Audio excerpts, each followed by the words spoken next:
So well students, today we are going to discuss interrogative sentence, direct into indirect. तो आज हम शुरू करने जा रहे हैं डायरेक्ट से इनडायरेक्ट इंटेरोगेटिव सेंटेंस की। तो याद रखो कि इंटेरोगेटिव सेंटेंस में दो प्रकार के इंटेरोगेटिव होंगे, एक वर्बल इंटेरोगेटिव होंगे, एक प्रीनोमिनल इंटेरोगेटिव होंगे। तो वर्बल इंटेरोगेटिव होंगे क्रियात्मक, जो आपके डायरेक्ट इंटेरोगेटिव कहे जाते हैं, जो क्या से शुरू होते हैं हिंदी में, और इंग्लिश में आपके वो हेल्पिंग वर्ब से शुरू होते हैं। तो एक वर्बल इंटेरोगेटिव हो गया, एक आपका प्रीनोमिनल इंटेरोगेटिव हो गया, प्रश्नसूचक शब्द वाला हो गया। एक इंटेरोगेटिव आपका शुरू होगा हु से भी शुरू हो सकता है, हुम से हो सकता है, हु से हो सकता है, व्हेन से, वाई से, वेयर से। ये आप अंतर दोनों में समझ रहे हैं कि इंटेरोगेटिव वर्बल है और प्रीनोमिनल है। दोनों अलग क्यों लिखे गए हैं?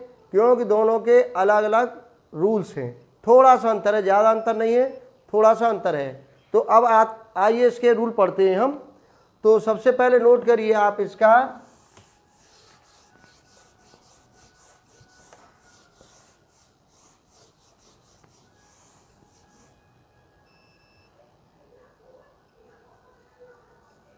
से टू, सेज टू, इसको नोट करिए। Say to, says to, said to are changed, ask, asks, asked. ठीक, से आया है आपका, से टू आया है तो आस में लाना है, सेज आया है तो आस में लाना है, और आपका सेड टू आया है तो आपको आस्ट में लाना है। जबकि एसर्टिव सेंटेंसेस में आपने देखा था से को टेल में ला रहे थे, सेज को टेल्स में ला रहे थे, और सैड को टोल्ड में ला रहे थे, लेकिन यहाँ बदल गया आपका। तो ये देख लेना है, यदि आपकी रिपोर्टेड स्पीच क्या है, इंटेरोगेटिव है, तो आपको से को किस में लाना है, आस्क में लाना है, सेज को आस्क में लाना है, और सेड टू को आस्क में लाना है। तो इस तरह से इन तीनों को परिवर्तित करना है। इम्पोर्टेंट बात ये है इसमें कि भले ही आरवी में ऑब्जेक्ट आए या ना आए, ये बात याद रखनी है आपको कि अब तक जो असर्टिव सेंटेंस में आप देख रहे थे कि ऑब्जेक्ट होने पर, रिपोर्टिंग वर्ब में ऑब्जेक्ट होने पर, जैसे Sarla says to you, Sarla says to you, जैसे वहाँ पर था कि Sarla says to you, comma, inverted comma, यहाँ आर एस आ जाती थी। अब आप देखिए यहाँ पर ये ऑब्जेक्ट था, तभी आप इसे टेल्स मिलाते थे। यदि ये होता इस तरह से, सरला सेज कॉमा, इन्वर्टेड कॉमा, तो ये डायरेक्ट था, ये इनडायरेक्ट में आप सरला सेज ही लिखते, इसे आप टेल्स में नहीं बदलते थे। लेकिन इंटेरोगेटिव में ये रूल बदल गया। आरबी में आपका यहाँ ऑब्जेक्ट आए या ना आए, आपको इसे आस्क, आस्क और आस्क में नियमानुसार बदलना है। ठीक है, ये बात क्लियर हो गई, समझ में आ गई आपके कि भले ही उसमें ऑब्जेक्ट आएगा नहीं है। एक बात हो गई। दूसरी बात नोट करिए, at the place of inverted comma, R S आपकी इन्वर्टेड कॉमा में आएगी। At the place of inverted comma we use if और वेदर। क्या लाना है आपको? इफ या वेदर। कब लाना है? यदि आर एस, ये नोट कर लीजिए, वर्बल इंटेरोगेटिव है।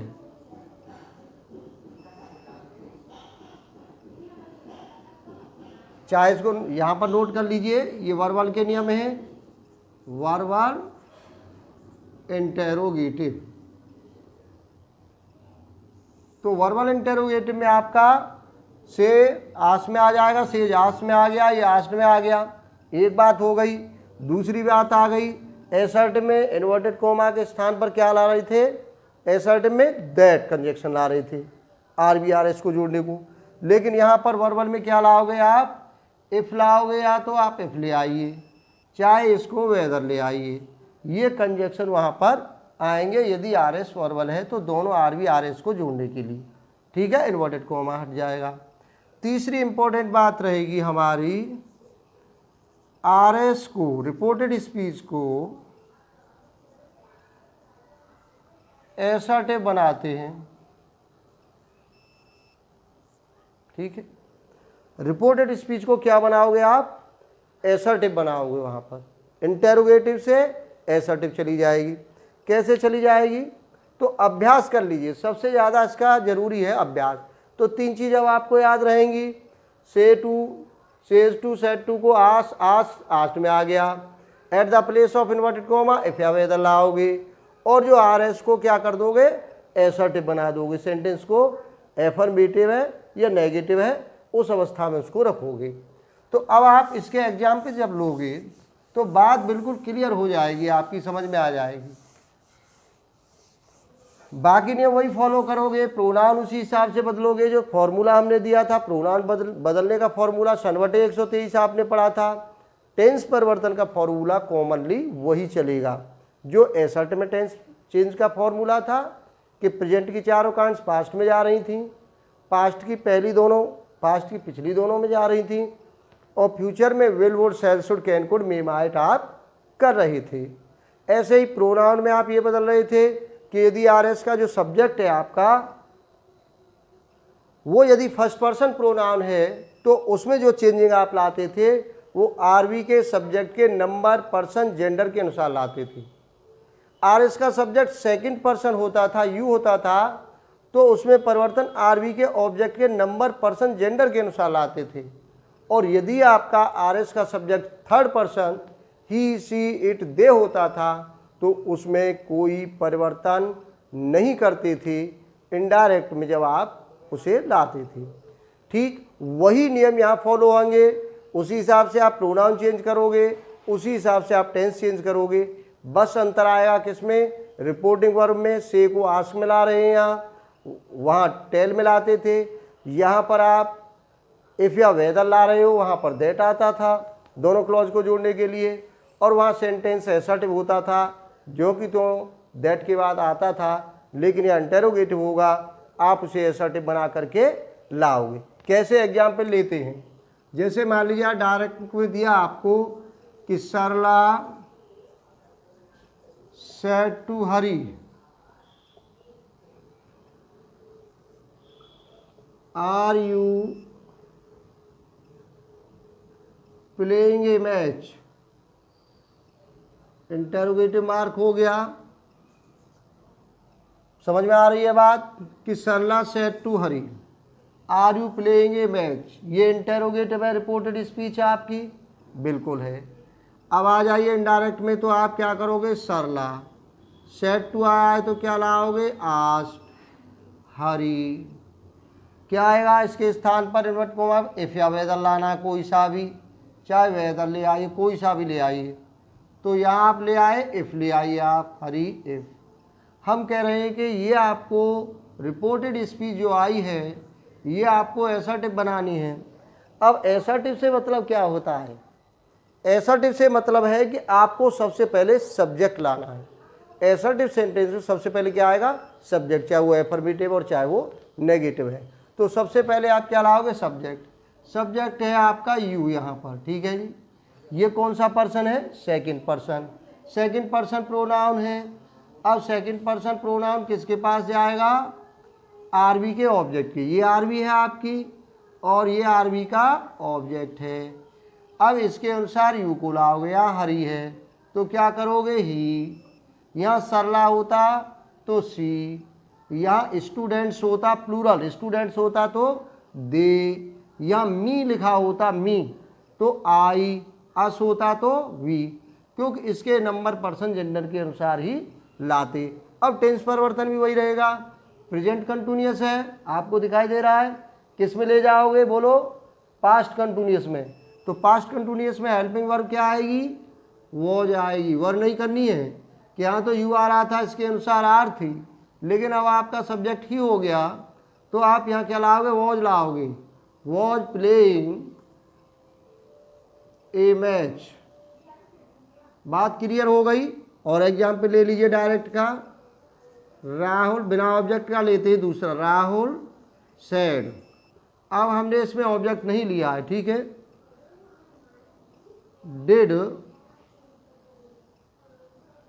Did he not play A match. ठीक। अब आ जाइए, इनडायरेक्ट बना दीजिए। तो राहुल आस्ट।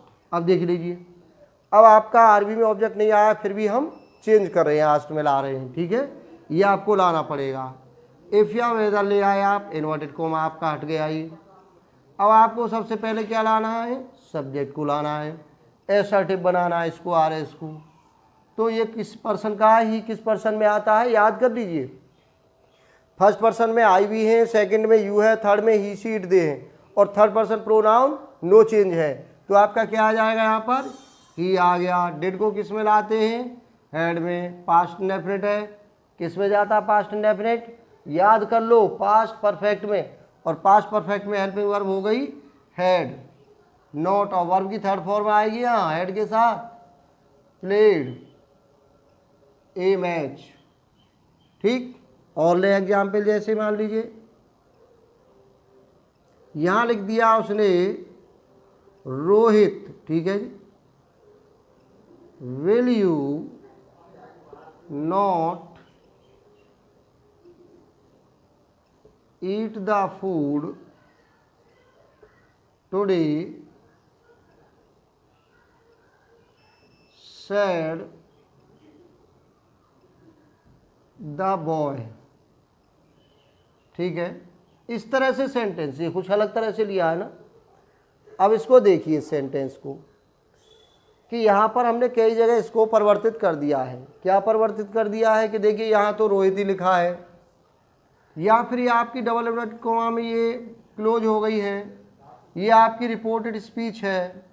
अब यहाँ सैड द बॉय आ गया, यहाँ रोहित आ गया। अब आपको क्या करना है, इनडायरेक्ट में हम पहले भी बता चुके हैं कि सैड द बॉय मतलब लड़के ने कहा, ये आपका सब्जेक्ट है। तो सबसे पहले आप करोगे द बॉय आस्क्ड, इसके बाद क्या लाओगे, रोहित। बात समझ में आ रही है, ये नहीं करोगे कि रोहित आस्क्ड द बॉय, हम यहाँ नहीं लिख सकते रोहित आस्क्ड।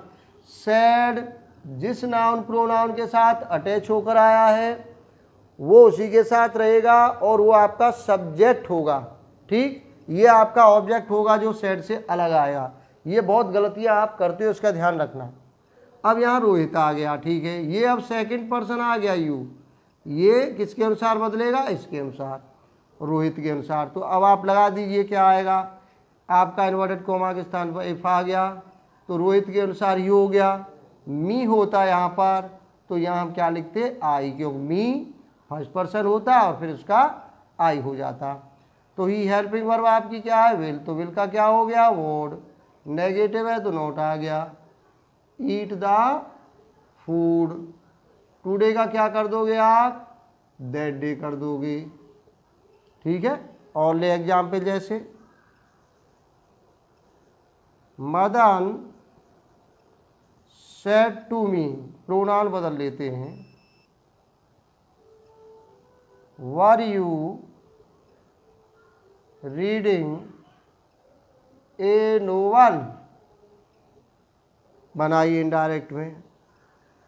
तो मदन आस्क्ड मी, इफ या वेदर आ गया, यू सेकंड पर्सन है, फिर किसके पास गया, मी के। तो क्या हो जाएगा, मी का आई, आई के साथ हेल्पिंग वर्ब क्या आएगी, ये किस टेंस में आया है, वर्ब रीडिंग पास्ट कंटिन्यूअस, किस में चला गया, past perfect continuous. Helping verb हो गई हैड बीन, हैड बीन आ गई आपकी, और यहाँ हो जाएगा रीडिंग। ऐसा टिप बन गया हो आपके, कि I had been reading a novel. ये हो गए हमारे वर्बल। अब आते हैं प्रीनोमिनल के नियम पर। आ जाइए, प्रीनोमिनल इंटेरोगेटिव को करते हैं। उसमें थोड़ा सा अंतर आएगा, बस थोड़ा सा अंतर आएगा प्रीनोमिनल में। क्या आएगा, ये लिख दीजिए आप, रूल्स ऑफ प्रीनोमिनल। प्रीनोमिनल के हैं तो पहली बात तो वही है कि आप सेट टू को किस में लाओगे, आस्ट में ही लाओगे। दूसरी बात आ गई जो बदलनी है आपको, कि इन्वर्टेड कोमा जो आ रहा था अब तक, इफ या वेदर आ रहा था, अब इफ या वेदर नहीं आएगा प्रीनोमिनल में। इफ या वेदर को हटा दोगे आप, वो नहीं लाओगे। इन्वर्टेड कोमा के स्थान पर वही इंटेरोगेटिव वर्ड कंजक्शन बन जाएगा आपका। इफ या वेदर जहां आ रहा था, अब वहाँ when, why, what, how, where, why, यही आपका कंजक्शन बन जाएगा। और ये भी याद रखना है, उसके तुरंत बाद आपको सब्जेक्ट लाना है। बाकी वही नियम रहेगा, आर एस एसर्टिव बनेगी। एग्जाम पे ले लीजिए, समझ में आ जाएगी बात। जैसे the teacher said to me, why are you making a noise? ये हो गया आपका प्रीनोमिनल। अध्यापक ने मुझसे कहा why are you making a noise, आप शोर क्यों कर रहे हैं? तो आप क्या करोगे कि द टीचर आस्क्ड, ठीक है, वही बदलाव होगा, मी। अब आप इफ या वेदर नहीं लाओगे, क्या कंजक्शन बन गया आपका, व्हाई। तो यहाँ पर आप व्हाई ले आए। हमने लिखा है कि उसके तुरंत बाद सब्जेक्ट लाना है। आप व्हाई के बाद कहीं ऐसा मत कर देना वर यहाँ लिख दो, नहीं, यू को लाना है। यू सेकंड पर्सन है, मी के अनुसार किस में चला गया, आई। अब ये कंजक्शन बना है और ये एसर्टिव बनना है। ये बार बार कही जा रही है कि इनडायरेक्ट में हर वाक्य, देखिए रिपोर्टेड स्पीच चाहे इंपेरेटिव हो, एक्सक्लेमेटरी हो, ऑप्टेटिव हो, कोई भी हो इंटेरोगेटिव, जब इनडायरेक्ट में लाओगे रिपोर्टेड स्पीच को तो वो एसर्टिव बनेगी, चाहे वो इंटेरोगेटिव है चाहे इंपेरेटिव है, किसी भी सेंटेंस में है, इनडायरेक्ट में आपको एसर्टिव बनाना है। तो ये वाक्य एसर्टिव बनेगा, तो I was making a noise, ठीक। और ले एग्जाम्पल, तो अब इसमें लेते जैसे मान लीजिए Rita said to him, when will he write a letter, ठीक है जी, ठीक। अब आ जाइए इनडायरेक्ट पर। तो रीता आस्क्ड हिम, व्हेन आपका कंजक्शन हो जाएगा ना, बात समझ रहे हो आप। ही थर्ड पर्सन है, कोई परिवर्तन नहीं करोगे। ही विल का क्या कर दोगे, वर्ड, राइट ए लेटर। बहुत साधारण से सेंटेंस ले रहे हैं, बड़ा भी ले लीजिए, नियम वही आने हैं, आपको वही चीज़ फॉलो करनी है, हमें नियम सीखना है, वो नियम आपके चल रहे हैं। अब एक लेते हैं हम, यदि ऐसा भी होता है कभी कभी, कन्फ्यूजन में मत रहना कि सेट टू को इंक्वायर्ड में भी चेंज किया जाता है, वो ऐसा भी कर देगा आपको। ये नोट कर लीजिए रूल कि यदि आर एस में क्या है, आपकी इंक्वायरी आ रही है, इंक्वायरी से मतलब है पूछताछ कर रहे हो आप, तो आप चाहो तो सेट टू को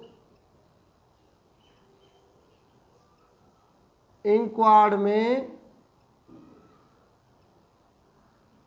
चेंज कर सकते हैं। तो यदि आरएस में इंक्वायरी पूछताछ है तो सेट 2 को इंक्वायर्ड में चेंज कर सकते हैं, आस्ट में भी कर दे तो भी सही है। यदि मान लीजिए किसी एग्जाम में उसने कर दिया है इंक्वायर्ड में, तो ये कन्फ्यूजन मत रखना, इसे आस्ट में ले आए क्योंकि इंटेरोगेटिव वाक्य आ गया है। जो लिख दिया इंक्वायर्ड तो आप इंक्वायर्ड ही उसे रखना है, तो ये बात आपको याद रखनी है। जैसे एग्जाम्पल के लिए हम लें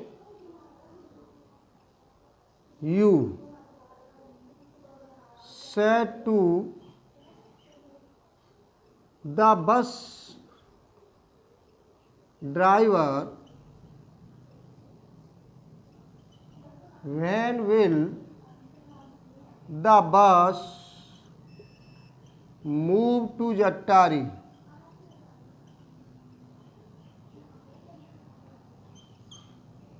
ठीक है, इंक्वायरी कर रहे हो said to the bus driver. आपने बस ड्राइवर से पूछा, क्या पूछ रहे हो आप? When will the bus move to Jattari, कि जट्टारी के लिए बस कब जाएगी। ठीक है, इंक्वायरी कर रहे हैं।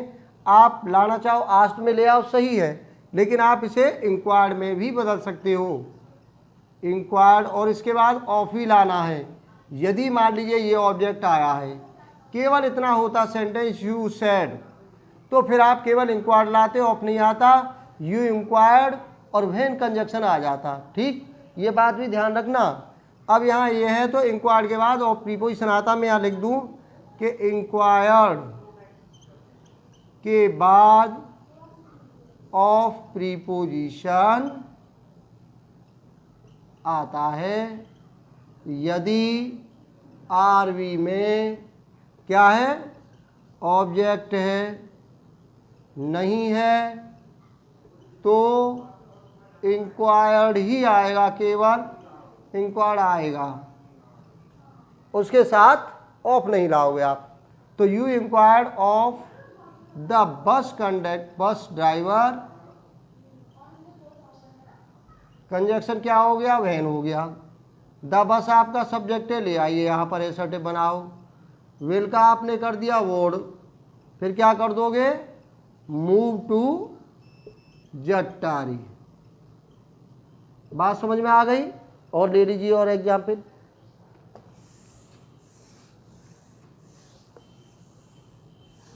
एक एग्जाम्पल और लेते हैं, जैसे मान लीजिए Radha said to the station master when will the train arrive at the platform number 9। ठीक, अब आ जाइए इनडायरेक्ट पर इसका। तो इंक्वायरी हो रही है, Radha said to the station master, Radha ने स्टेशन मास्टर से पूछा, तो आप कर दोगे राधा इंक्वायर्ड, ऑब्जेक्ट है तो ऑफ ले आए, द स्टेशन मास्टर, कंजक्शन आपका वैन हो गया, बिल्कुल हो गया, वैन द ट्रेन एसर्टिव हो गया, ट्रेन आ गया यहाँ पर, विल का हो गया word, arrive at the platform number 9। ये हो गए हमारे इंटेरोगेटिव के पूरे नियम। ठीक है, और नेक्स्ट आता है इसके बाद इम्पोर्टेंट इम्पेरेटिव। इम्पेरेटिव के एक्टिव पैसिव पढ़े थे, तो उसको आप एक बार इम्पेरेटिव की वीडियो को देख लेना।